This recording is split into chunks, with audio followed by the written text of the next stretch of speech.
तीन हंसते भिक्षुओं की कहानी चीन की एक प्राचीन लोककथा है जो सुख और हंसी के महत्व को दर्शाती है। इस कहानी के अनुसार चीन के एक गांव में तीन भिक्षु आए। वे तीनों हमेशा हंसते रहते थे और उन्हें तीन हंसते भिक्षु के नाम से जाना जाता था। उनके पास कोई नाम नहीं था और वे कहीं से भी नहीं आए थे। गांव के लोग उनके बारे में ज्यादा नहीं जानते थे। ये तीनों भिक्षु गांव के चौक पर बैठ गए और हंसने लगे। उन्हें देखकर गांव के लोग भी हंसने लगे।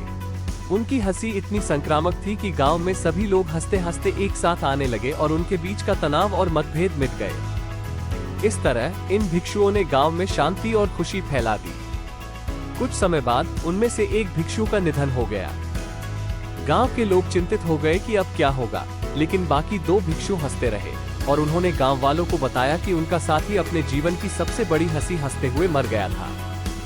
उनका संदेश था कि जीवन का सबसे बड़ा उपहार हंसी है और मृत्यु भी जीवन का एक हिस्सा है जिसे दुख से नहीं बल्कि हंसी से स्वीकार करना चाहिए। इसके बाद भी वे दो भिक्षु गांव में रहे और हंसी फैलाते रहे।